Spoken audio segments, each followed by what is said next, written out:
কষ্টত আছে কিবা ভাগৰুৱা যেন অনুভৱ কৰা গৈছে তেখেতৰ অসুস্থতা তেনেকুৱা একোৱে গম পোৱা নাযায় তাৰপিছত তেখেত ঢলি পৰে তাৰপিছত তেখেতৰ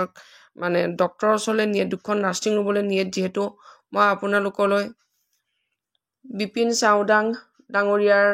মই ভিডিঅ' আপোনালোকলৈ আগবঢ়াই দিছোঁ তেখেতে যিহেতু কৈছে যে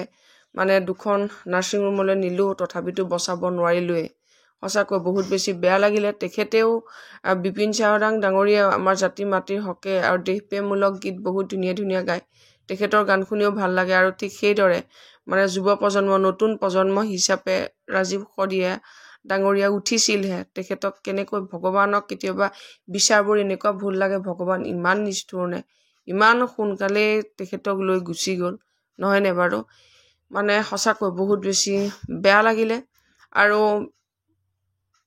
মানুহে যাতে অকমান যদি গাটো বেয়া লাগে আচলতে সেইটো বুলিয়ে নহয় আজিৰ যুগত এনেকুৱা হৈ গৈছে হাইব্ৰিড বস্তু খাই খাই মানে মানুহৰ দেহত ভিতৰতো একদম মানে উইক গতিকে যিমান পাৰে অলপ গা বেয়া লাগিলেও বা এনেও ডক্টৰৰ পৰামৰ্শ লৈ থাকিব লাগে নহয়নে বাৰু ভিতৰত বা কি হৈ আছে কি নাই হোৱা সকলোবিলাক ডক্টৰৰ ওচৰত দেখাই কৰি থাকিব লাগে মই আৰু শেষত সেইটোহে আহ্বান কৰিম